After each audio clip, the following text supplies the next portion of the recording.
Hello, welcome to Sideways. I'm breaking a habit this afternoon by recording this week's trailer indoors. There are two reasons for that. The first is I forgot to record it when we were out, and the second is that it's pouring with rain now and I don't really want to go out.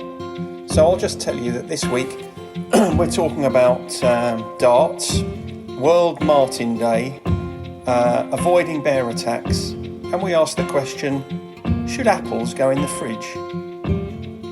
Anxiety. How are we? Good morning to you. Good morning. Got your apples and pears? I have, yeah, and my coffee. And your coffee. Did you get any seaweed pate? No, don't ever mention that again. It's not something I was proud of. Do you ever try anything different when you're at the farmer's market? I mean, I know that was an aberration, the seaweed pate, but quite frankly, you should have known better. But other than your coffee and apples and pears, do you ever sort of strike out and get a packet of fancy sausages or anything? Yeah, I do from time to time. But I didn't really have a great deal of time this morning, so I obviously wanted to get back to do this. So I was there before it opened, waiting for it to open. Right. And yeah. Well, it actually opens at 9:30.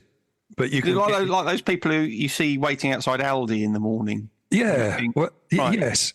But it was a kind of more middle class version, isn't it? If you're waiting outside a farmer's market. Yeah, well, you wait in your car really because it was cold and bitter out there this morning. But chilly. It's chilly, isn't it?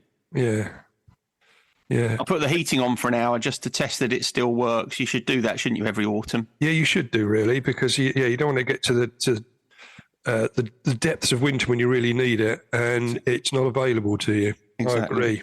I agree. Well, what I wanted to the thing is.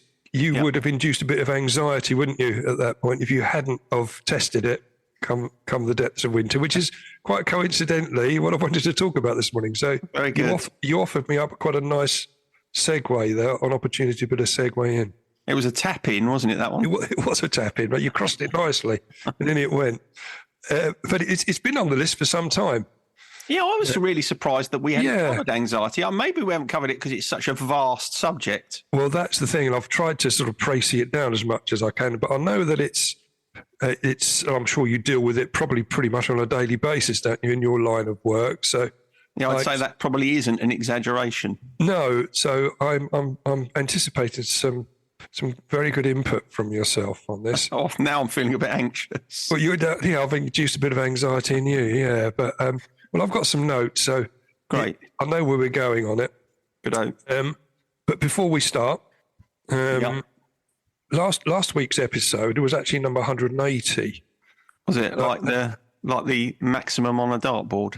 It was in my mind. It was in my notes a long time ago that I was going to do one on darts at 180. So I sort of missed it. And I was going to do it this week, but I looked into it and I did some research. There's nothing really particularly interesting to say. What about darts? Well, just to put, all I could find really was a few bits about a few people drinking a little bit too much, and that was it.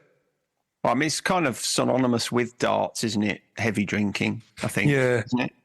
Well, it's odd, really, isn't it? Because when you consider that it's a sport that requires finesse, it's quite surprising in a way that it is associated with so much drinking. But I suppose it's a game played in pubs, isn't it? That's where it all started. It was very much a pub-orientated game. There's things about Jockey Wilson and Andy Fordham, but the only stuff I could find was on the sort of tabloid newspaper websites. And if you ever tried to navigate those, they're so bang full of adverts, and I've got no real faith in their accuracy. So.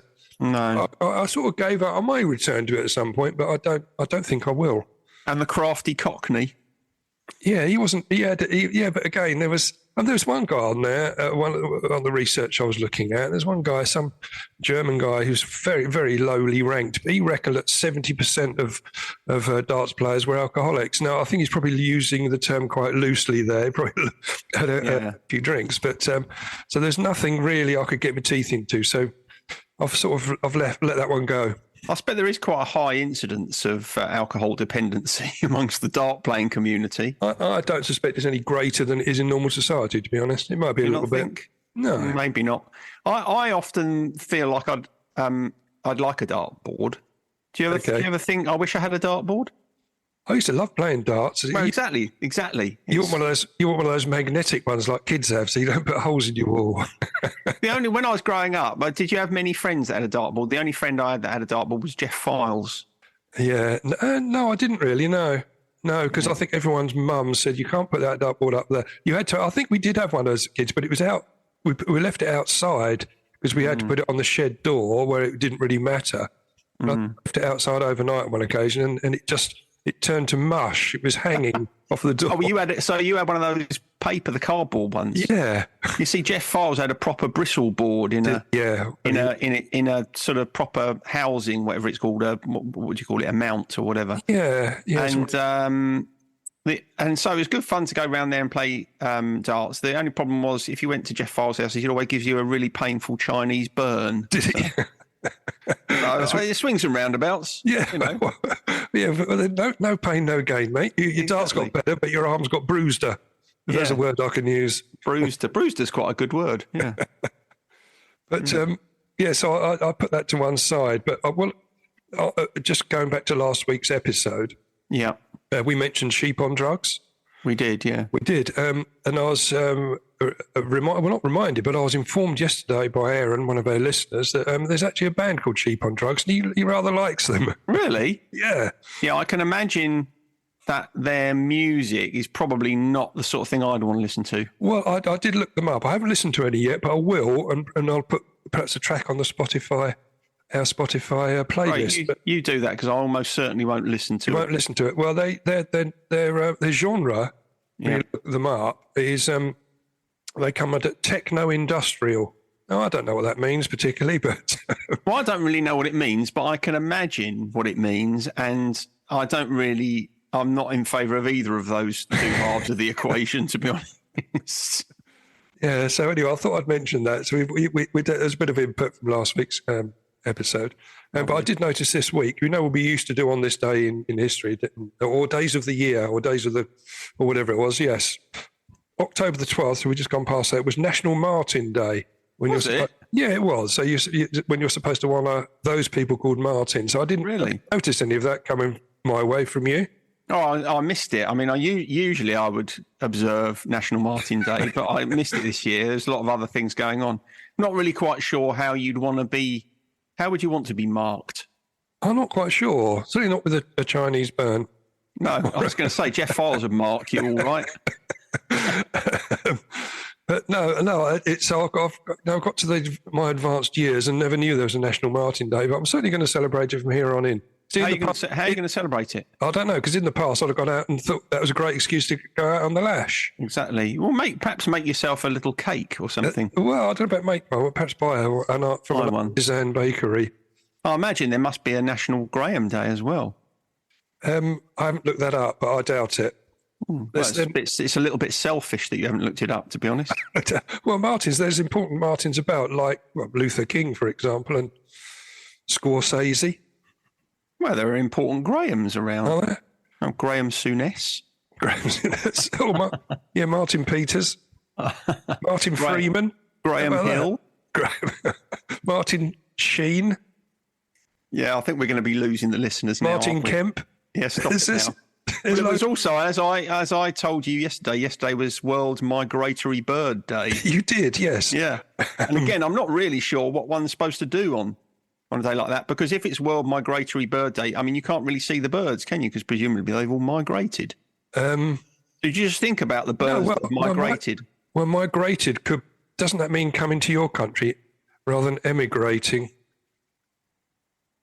Or do they migrate both ways? Oh, they can migrate to the UK, can't they? Yeah, I think so. Yeah. I think you're overcomplicating. I think you're overcomplicating World Migratory Bird Day there. Should we leave it there? I think so, yeah.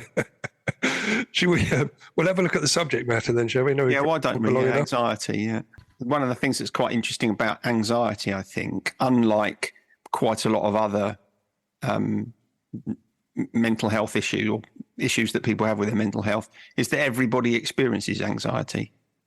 They do, don't they? I mean, it's so prevalent. I mean, the amount of people that come into groups, virtually everyone has used drink and drugs as a way of counteracting that in the past. Yeah, what I mean is not everybody experiences debilitating levels of anxiety or damaging levels of anxiety, but we all feel anxiety because, anxiety is part of what keeps us safe. If you didn't feel any anxiety, you'd walk straight out into traffic, wouldn't you?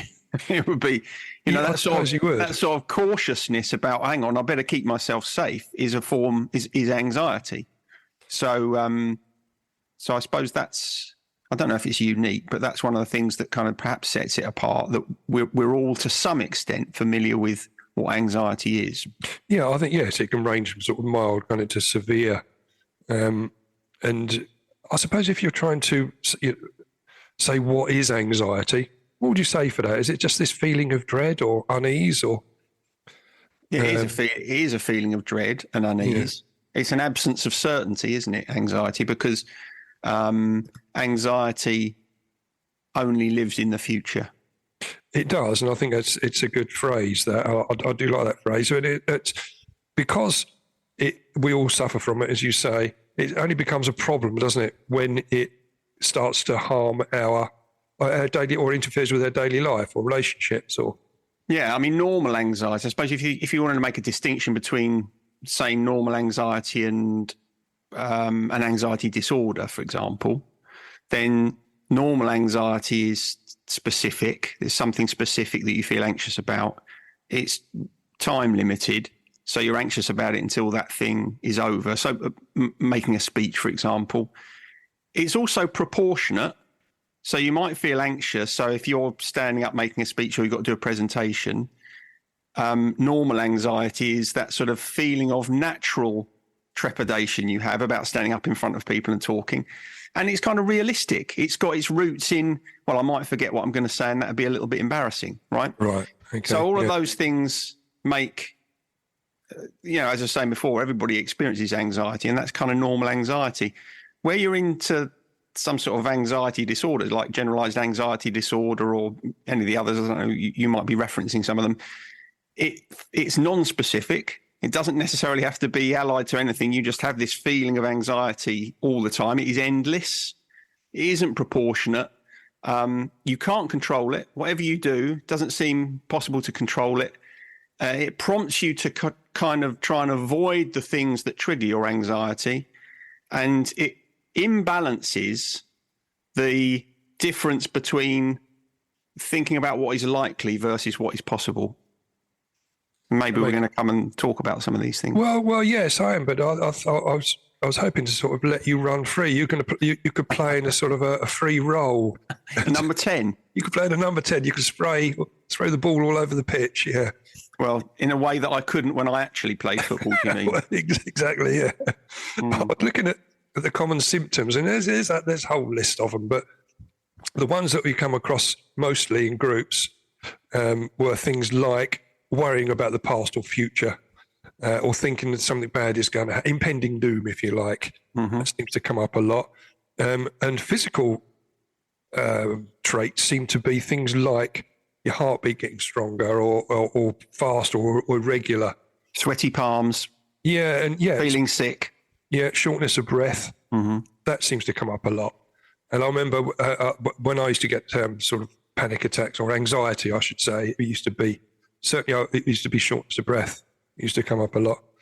Mm-hmm. And it also manifests itself in sort of, headaches and other aches and pains, and muscle pain. That used to happen to me as well. That's one of the reasons why panic attacks are so frightening, because, that's one of the things also with anxiety. You experience anxiety on an emotional level, on a psychological level, and on a physical level. So one of the reasons that panic attacks are so frightening is because it literally can feel like you're dying. Like you can't breathe, you have heartbeats, beating out of your chest. It feels like you're having a heart attack. Yeah. And of course, because anxiety is kind of self-perpetuating in that way. So if you're experiencing those symptoms as a result of feeling panic or anxiety, and then you start telling yourself, oh, I'm dying, what are you going to do with your anxiety? Your anxiety is just going to get worse and worse, and that's going to perpetuate the symptoms.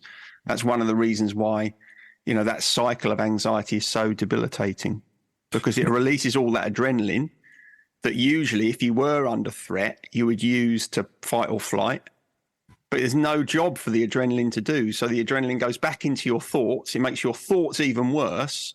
and that thinking then spikes your adrenaline, your anxiety even further, releasing more adrenaline, and so it goes on.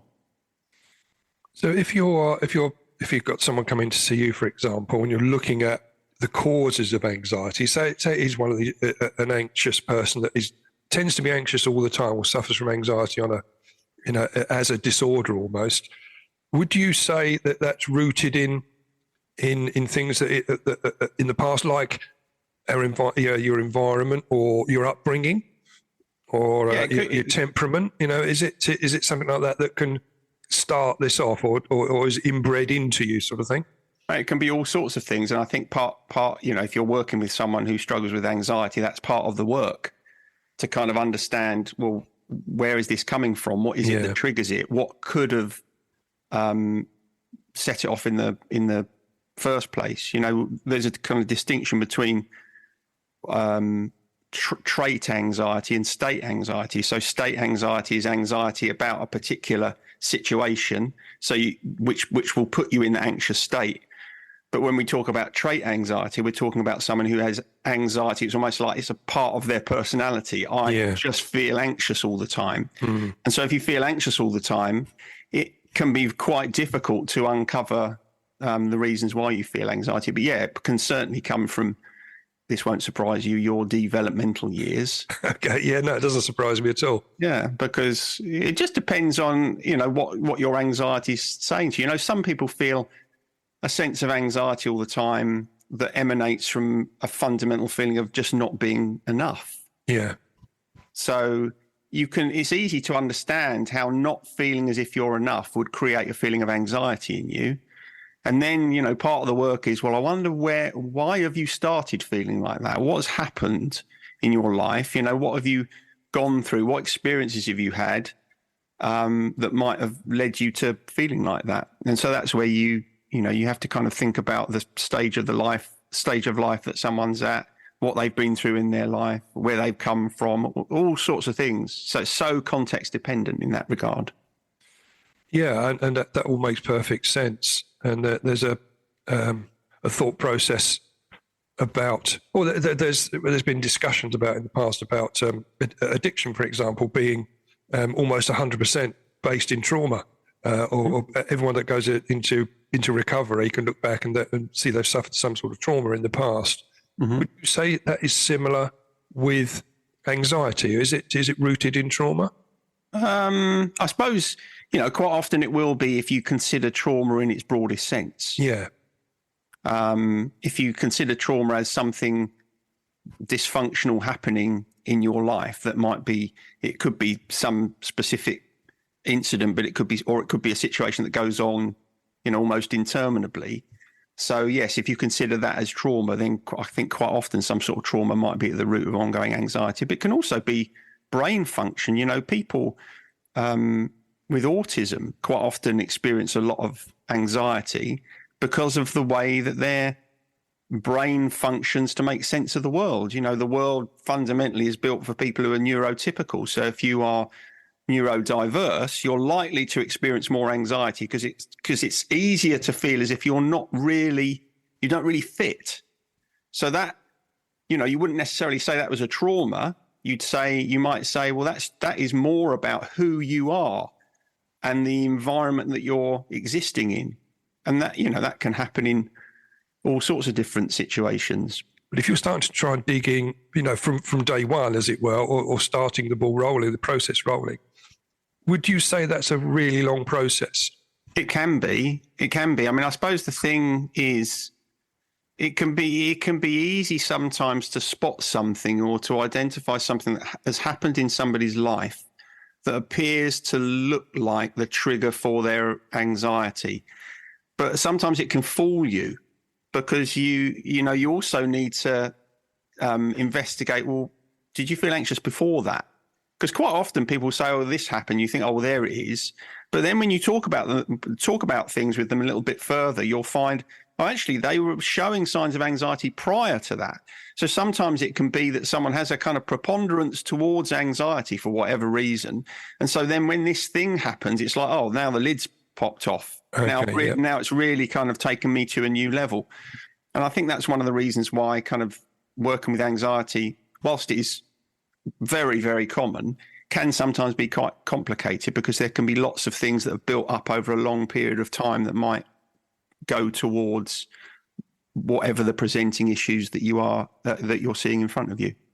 That sort of came across in the research. The issue is not straightforward, and we can't expect quick fixes, which is why I asked you that question. And it does need input from outside really to deal with it and to make sure that it's managed. And I think that's what I wanted to come on to, really, unless there was anything else you wanted to talk about on the actual causes. But I wanted to look at tips on sort of managing, because as you said earlier on, it's not something you cure, but it's something you manage, isn't it? Well, I mean, I think you can cure it. I mean, when I say cure it, I don't think you, as I said before, you can't get to a point where you won't experience any anxiety. No, because that's not living.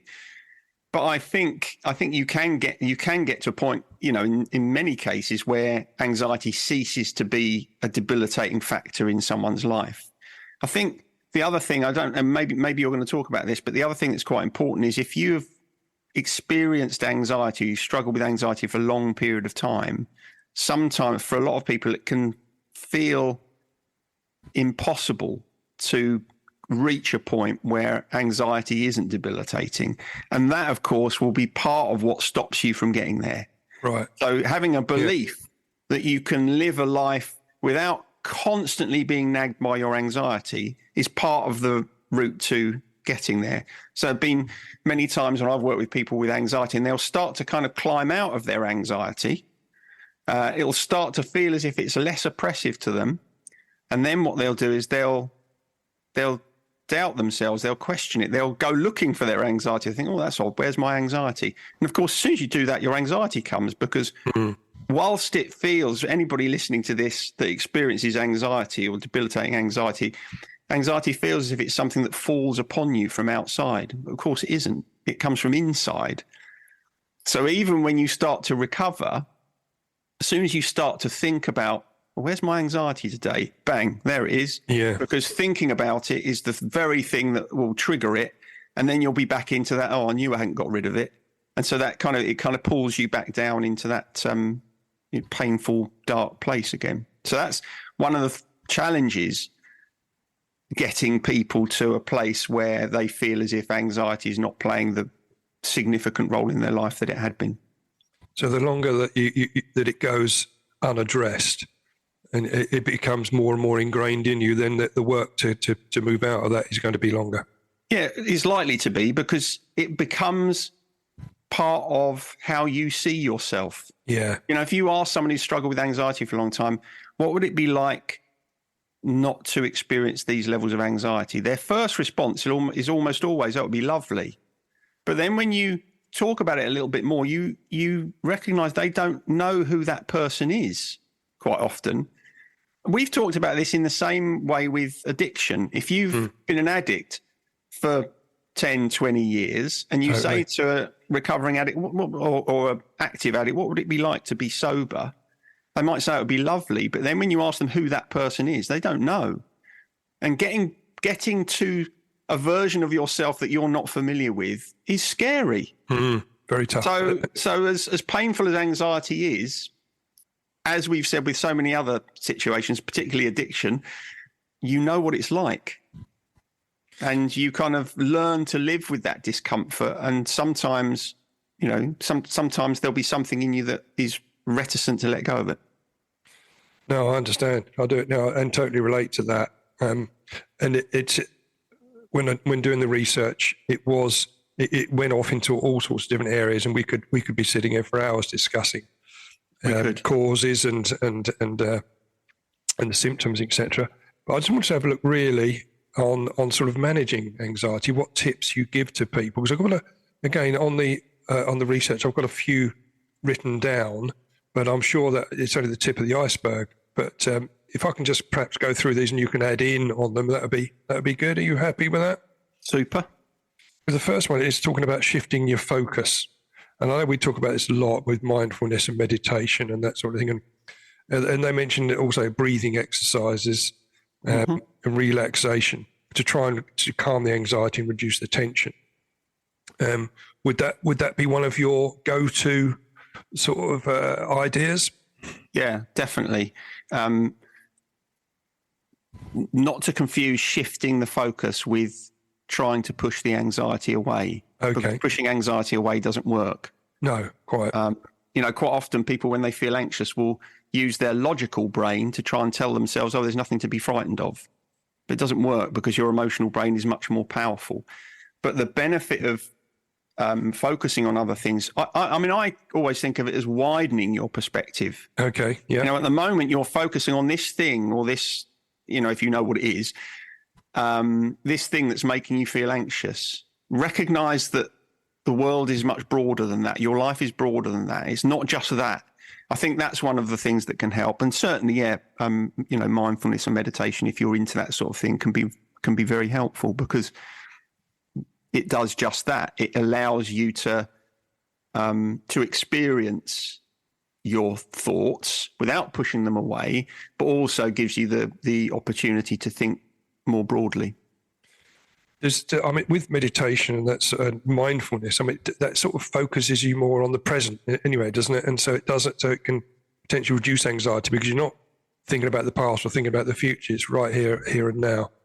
Yes, staying and it is difficult to do sometimes. Yeah. But the more successfully you can anchor yourself in the present moment, the less anxiety you're going to feel because anxiety doesn't exist in the present moment.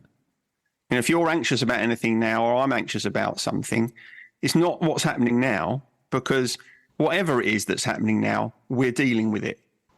So if someone said, oh, there's going to be a fire in your house next Tuesday, you'd feel anxious about it, right?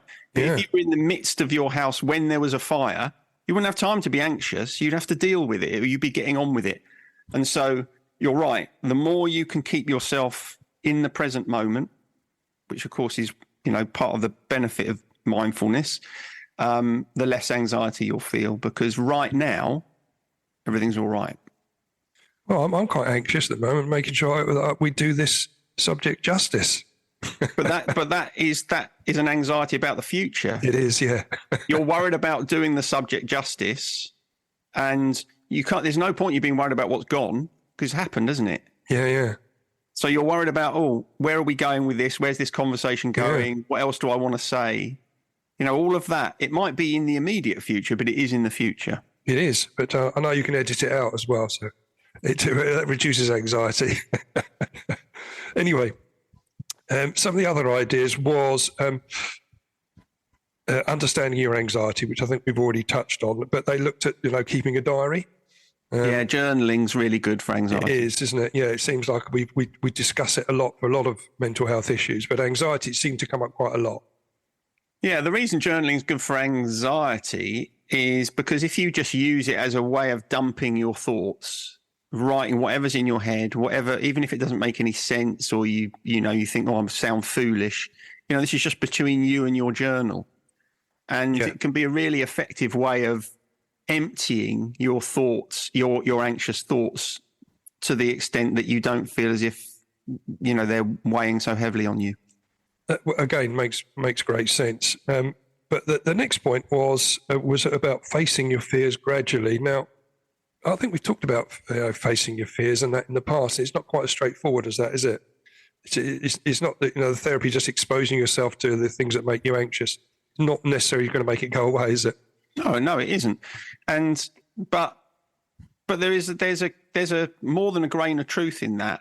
Because in order to deal with anxiety, you have to avoid avoiding it. Yes. So whatever it is that you're anxious about, if it is something you can name and you can point towards, keeping yourself away from it just makes it worse. I can remember when I started working with a client of mine some time ago, one of the first things she said to me in the first session was, there were a number of things that she felt she wasn't able to do because of her anxiety. And she said, I don't want you to tell me I need to do some of them because I'm not going to be able to do it. Right. And so that's the point that you're making. And that's fine. And I said to her, no, that's fine. I'm not going to say that to you because I know that you have to kind of build to the point where someone feels as if they're ready to confront the fear. So if you say to someone who's afraid of snakes, well, you need to hold a snake, forget it. There's other work to do before you get to that point. But the point about not avoiding stuff is if you have a fear of flying, the day you don't get on a flight or the day you avoid flying for some reason is the day your anxiety about flying gets worse. So even when you feel the fear, you have to keep exposing yourself to that thing that makes you feel fearful, because if you give in to your anxiety says, there you go. I told you it was dangerous, and now you've avoided it. I'm going to make sure you're never exposed to it again. So keeping yourself, as much as it is uncomfortable, keeping yourself exposed to the things that make you feel anxious is important. On the NHS website, just summarising that point, it says about facing your fears gradually. It says avoiding situations or relying on habits we think will keep us safe might actually make your anxiety worse. Slowly facing up to a situation might help, and eventually it will feel okay. So it exactly reflects what you're saying there, doesn't it? Yeah, I mean, you take a sort of simple example, like a lot of people are anxious about giving presentations at work. And then the typical thing they will try and do, or standing up in front of people, and the typical thing they'll do is they'll try and avoid situations that mean they've got to do it. Yeah. And I would always say to someone, no, you need to expose yourself to situations where you do have to do it and tolerate the discomfort of it. Yeah. Because anxiety, as horrible as it is, it's not going to hurt you. But what will hurt you is giving into your anxiety and making your life smaller. There is a theory that at the root of all anxiety is fundamentally a death anxiety. And death anxiety. Yeah. So that, because when you really tease out how people feel about things they're super anxious about, quite often their emotional brain is telling them that exposure to this particular thing is going to be so catastrophic that it might end in death, or it'll feel like death, terrible embarrassment or whatever it might be, or I'm going to die in a plane crash or whatever it is. And so what we do is we kind of make our lives smaller. We contract our lives to try and keep ourselves safe. But then the problem is that you get to the end of your life and you think, I haven't finished living. Well, it's too late now. You should have done those things that your anxiety was telling you it's too frightening to do earlier on. And then you wouldn't have, it's like the only way to really feel free in life is to allow yourself to live. Yeah, I totally agree. And something you just said also, I want to just, when you were talking about sitting with the discomfort, which I think is important. And I think it's really important in recovery circles, because that's something we've not used to. Any emotional wrinkle, we'll drink or take drugs to take that feeling away. So it takes quite a lot of time to get used to that feeling of sitting with uncomfortable emotions. But do you think one of the tips was setting some time aside almost for worrying time, which to go through your concerns, and if you did that, if you had a set time every day to do it, it would help you focus on other things. Is that something you'd think is good?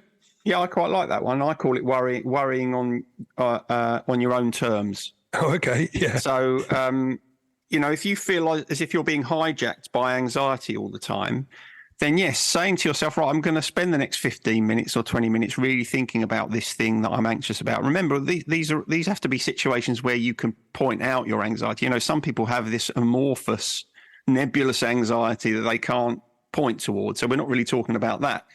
But if there is something that makes you feel anxious, give yourself some time to think about it and really stare at it, feel the discomfort.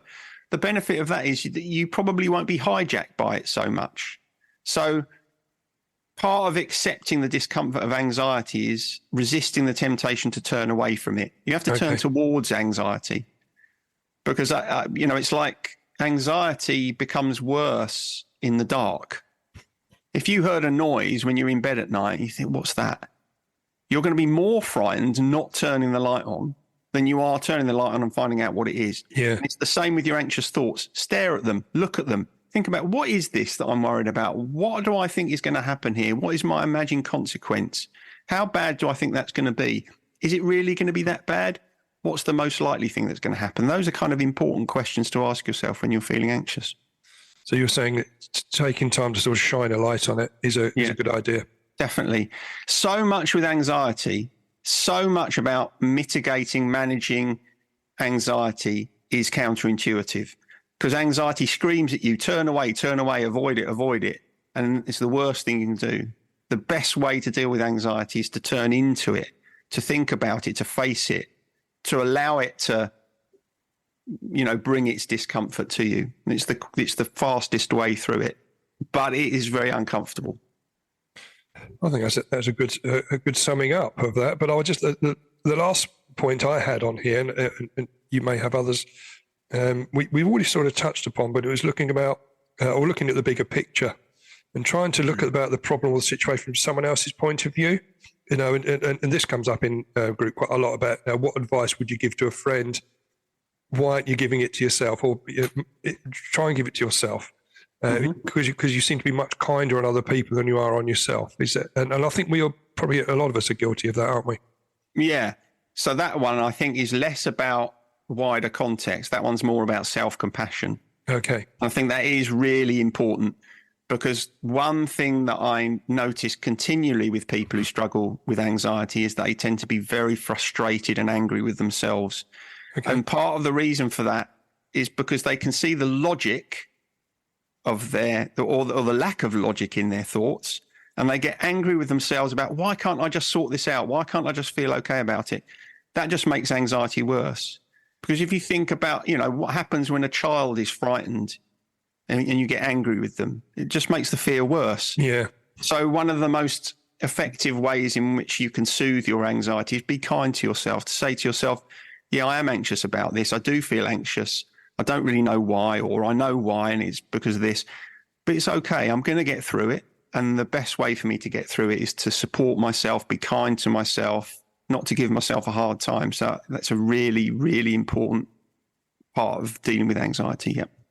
We get it come up quite a lot. A lot of people that come into recovery have had issues in the past, or issues that are still affecting them, where they've had problems with the law.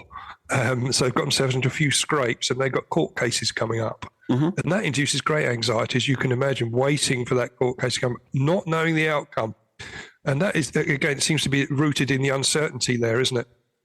It is, because, again, anxiety is about a lack of certainty. I want to know how this is going to play out. And it's important to remember that we haven't got any certainty. It doesn't exist. None of us have got any. So whether it's a court case that's coming up, or an operation, or you're waiting for tests from the doctor, these are all horrible situations. And we feel uncomfortable in them. But no matter what you do, you can't bring that certainty towards you any faster. And that goes back to what we were saying before. You have to sit through that anxiety. You have to accept it. It is a part of life. It's horrible. But what can you do? The more you try and push it away, the more you try and rationalize it and negotiate with yourself, quite often the more powerful it becomes. Just accept it. You will get through it. There will come a point where, it's past. And certainly don't try and avoid it by drinking or taking drugs. We know that doesn't work, don't we? Don't do that. One other thing that we haven't spoken about that's kind of worth mentioning, sometimes people hang on to their anxiety because it plays a positive role for them. There's a kind of... that sounds interesting. There's a secondary gain in it. So, for example, and the reason I mention it is because I suspect you will find it in people who are in recovery. If you're in recovery, you will have spent a long time disconnected from the world, won't you? Completely. Just being in your own little alcoholic or drug-induced bubble. And actually, part of probably what's difficult for people when they're in recovery is connecting again, getting back out into the world, doing things, going places, absolutely, facing people, right? Yeah. Anxiety is a really useful thing to point towards, say, I can't, I feel anxious.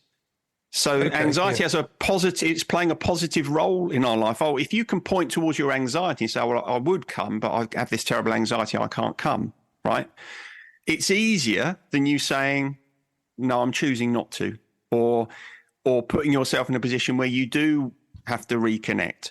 So there are many situations, and it's not a conscious thing, people aren't doing it deliberately, but quite often people can be hanging on to their anxiety because it is playing some sort of positive role for them, even though it's doing so in a way that is fundamentally damaging. So teasing that out and identifying that can sometimes be a really tricky part of the process. So you're saying that people are using it as an excuse not to do things and point towards it? Yeah, unconsciously. Unconsciously, right? For everybody who, if you struggle with terrible anxiety, it will get you out of doing stuff. Mm. Yeah. Particularly when people come to understand that you're someone who struggles with anxiety, because then when you say to people, okay, for instance, you're asked to do something and at the last minute you drop out. Yeah. Sorry, my anxiety's too bad. It's like gets you out of a situation that otherwise you'd have had to face the music telling people you were doing that and then dropping out at the last minute. But people will tend to be sympathetic. They'll tend to have empathy for you if it's your anxiety. Okay. So sometimes we can use it as a way of getting out of things. And inducing sympathy in the meantime. Correct. Yeah. Okay. Well, I needed to wrap up my notes there because I knew they were going to be going on for way too long because I knew you'd have quite a lot of valuable input. So is there anything else you would like to mention at this point that we think is important? As I say, I'm sure we could go on for an awful long time about this, but I wanted to just look at the main bits. Yeah, as I never have the opportunity to make a ham-fisted segue, one of the other ways in which we can really help ourselves with anxiety is to be aware of the things we're grateful for. That is a good segue. Even though that's not the bit you wanted to go on. It's not. Oh, we can do that now. No, it's fine. It's fine. I just thought I'd mention it. If you feel anxious about stuff, but you can also mitigate it with an acknowledgement of the things you feel grateful for. Okay. Yeah, good. That helps. Okay. Well, we can come back to that in a second then, because I was just going to go on to the bit where we talk about the 100 skills that I want to say every person should be aware of. And I don't like the phraseology that it's gender-based or that grammatically is incorrect. Yeah. So the one that came up here, which I hadn't given a great deal of thought to in the past, but every person should have the knowledge about how to survive a bear attack. Okay. It doesn't give advice on that list you said about how to do it, but it said you should research it and get ready. Now, right. in the UK, we haven't had bears roaming around for millennia. No, well, not millennia. I suppose a few hundred years, isn't it? Yeah, it's not something. In an episode where we're talking about anxiety, I must say, of all the things that do create a sense of anxiety in me, being attacked by a bear isn't one of them. No, it doesn't register, does it? No, because our environment isn't like that. No, but if it says on that website that we ought to prepare ourselves, then perhaps I will do a little bit of research. I don't know, what does one do when being attacked by a bear? I didn't run? Look any further. No, apparently not. I think you have to stand still, don't you? But you have to stand still. What if a bear's running at you? You have to stand still. I don't know. I didn't look at it, but perhaps I'm looking at thinking about films where this happens. Where you can psych them out or whatever. I don't know. I reckon. Yeah, you're probably right. A bear, I imagine, would run a lot faster than. Yeah, especially you with your dodgy knees. Well, exactly. He's got 4 legs as well. I've only got 2. He's got double the chance of catching me and dragging. You'd have half a chance with an arthritic bear, wouldn't you? If I was running for a train, he'd get me probably, wouldn't he? I wouldn't better run fast enough. Okay, well, I don't know. I haven't really got much to say about that one. It's an interesting concept. But, it is, isn't it? I suppose if I had a fresh salmon about my person, I might offer him that. Yeah, distract him a little bit. Yeah. Yeah. Anyway, there we are. Let's hope it never happens. Well, I don't think we're going to have to worry about that unless we go to another country where they're indigenous, and therefore we could be eating a picnic one day. And that'd be. For instance, if we went on a little Christmas shopping trip to Canada, yes, yeah, we'd have to be aware. And we might have to be aware, mightn't we? We'd have to be. Yeah, we'd have to do a little bit of research beforehand, wouldn't we? Okay. Good. On the gratitude list, then. Mine's quite simple, but I can't remember. That's you this week. Can't remember. Well, mine was being able. I was grateful that russet apples were available. I went to the farmers market this morning. I miss russets. I love them, and they're seasonally. It's only a very short time you can get hold of them. Is it? Surely they'll be available right up until Christmas, won't they? I think they will now. Yes, but they haven't been available all year until now. Well, what a relief! It is a relief. I'm grateful. I can feel your pain. Oh, thank you. I like a jazz apple myself. I did get some discovery apples as well, which are lovely. and some East pears. But there we go. Not conference pears. I do like a conference pear. I like a conference pear, but only when they're crunchy. I don't want them when they're all soft. Well, the commies one. I like a crunchy pear. Do you? Well, we'll move on from that. But I think the commies ones, you're supposed to let them start to, when they're too hard, they're not as juicy. They get more juicy as they get a little bit softer. She advised, the lady advised me to not to put them in the fridge, but to keep them out. Put your apples in the fridge, but the pears you need to keep out. Apples in the fridge? Yeah, to keep them. No, rubbish. She's a farmer. She knows what's going on. But I haven't got room in my fridge for my apples. Well, that's not the point, is it? Where am I going to keep my cheese then? Where am I going to put that in the fruit bowl? Go and have an argument with the lady. But what I'm saying, she was giving me advice. Yeah, she must think we've all got massive bloody American fridges. That's all I can say. Necessarily. I mean, you can always find room to put a few apples in there, I'm sure. I can't. I've got bread proving in there. Have you? Well, yeah. Okay. Well, you see, I haven't, so I've got room for my apples. Yeah. Okay. Well, I suppose that's fair enough. Okay. So I've got this week. I'm grateful for grain-free chicken dog treats. I don't quite know where to start with that. Well, let me give you a little bit of background. Thank you, mate. Yeah. Daisy, who's got arthritis. Yeah. She has to do exercises that the physio gives us. Oh, yeah. Right? And so they're quite useful for getting her to do her exercises. But the thing that I found they're most useful for is getting her to take her tablets. She doesn't like taking her tablets. Okay. No. So what I do is I'm doing a few exercises with her with these grain-free chicken dog treats that must be like dog crack, as far as I can see, because she goes mental for them. I don't know what they put in them. And she's so excited to have these treats that I just slip in the tablets in amongst the treats, and she doesn't even seem to notice. Oh, disguised it. Tried everything else up until then, putting a bit of cheese in it, wrapping it in a bit of ham. Nothing worked, but this, brilliant. So you found the answer. I found dog crack. Whether we should be talking about that, we have talked about giving pretend drugs to animals in the past, haven't we? Yeah. Yeah. Yeah, I mean, obviously, I don't think they have put any sort of narcotics in there. No. Opiates. They really do like them, so that's good. Okay, well, I was just going to move on then, just to the little music quiz we do. Yeah, it's starting to take shape or evolving, where it seems to be, and I'm not sure if I keep it like this, but the first question is about a number one. Oh, the second question is about when someone was born, and the third question is about when someone has died. Okay, it just seems to have fallen into that format. I hadn't noticed that, but nor had I until I was using the template, and I thought, this is falling into a routine. That's the benefit of a template. It is. So the first one then is a question about a number one. Mm-hmm. In what year? This is in the UK. Were Lieutenant Pigeon at number one with Mouldy Old Dough?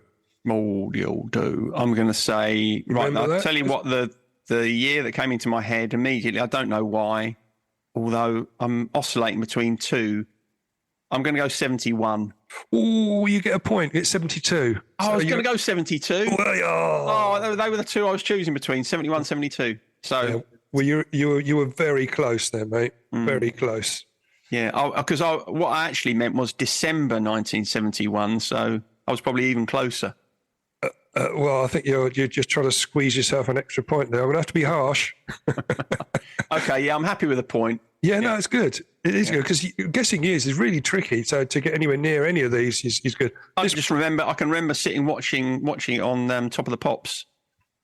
Yes. On the black and white telly. Yeah. And yes, if you can relate to it, it's easier, isn't it? Which is difficult when, like, someone, I'm going to ask you the year you think that Christa Burr was born. Oh, Christa Burr. Okay, I reckon Christa Burr was born in 1950. 3 years out, but there's a good shout. 1947. So he's 76. He's 76, yeah. Have you got any Christa Burr? No. Have you? No, but actually, no. I might have. Have you? Have you got Lady in Red? No, not Lady in Red. I'm sure I had. I think one of the earliest CDs.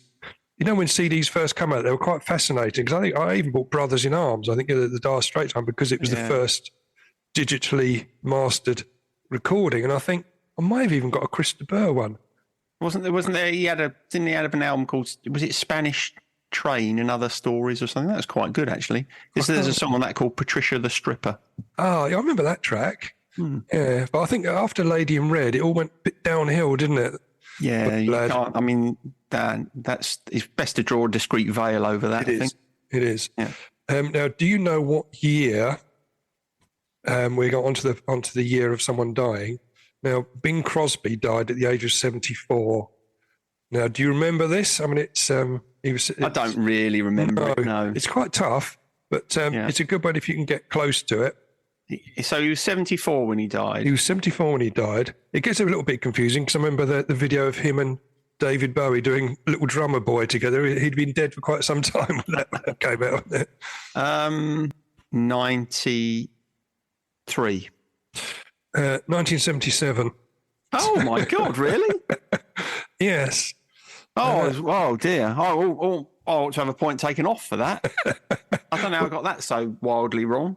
I had it in my mind that he was of similar age to my dad, but obviously he was much older than my dad. Well, he'd been born then, obviously, in 1903. 1903. He was 17 years older than my dad then. Was he? Yeah. It was... yes, he's still a bit of a... Didn't he famously die on the golf course? Didn't he have a heart attack? Yeah, because there was jokes going around saying at the time, "Oh, nice stroke, Bing," weren't they? When it was there, I don't remember. So I don't remember it happening then. I don't remember it happening. So he kind of died, although he wasn't doing what he did for a living. He was doing something he loved. Yeah, like sort of Tommy Cooper died on stage, didn't he? Exactly. Yeah, he did. And Eric Morecambe, I think, died on stage. Did he? Yeah, we died on stage a few times, didn't we? Many times. Yeah. Regularly, the anxiety I had when going on. See, that was, we talked about anxiety. I used to love that feeling of that, the nerves before going on stage. I got quite addicted to it. Yeah, I don't really remember that, but I do know for certain that I always used to feel much better playing in a band than I did playing solo. The anxiety I felt playing solo was crippling, whereas the anxiety that I felt in a band was, I think, much more positive. It's just not, you've got other people to kind of rely on, haven't you, as well? Okay, mate. Well, that's about it. Good. That's long, isn't it, that one? Yeah, it may need some cutting down. It's a sort of anxiety special, isn't it, that one? It is, yeah. Right. Okay, mate. See you later. Will do. Bye. Laters. Bye. Sideways was created by Graham Landy and Martin Pankhurst. If you want to read more about our work or sort through the extensive archive of past episodes, just visit grahamlandy-wellbeing.co.uk/sideways-podcast. You can follow us on Twitter or Facebook or Instagram at Sideways Podcast, and you can email us if you have a question or if there's something you'd like us to cover. But most of all, we want to tell you how grateful we are that you come and listen, and we ask that if you've enjoyed what you've heard, that you spread the word. And we'll see you next week.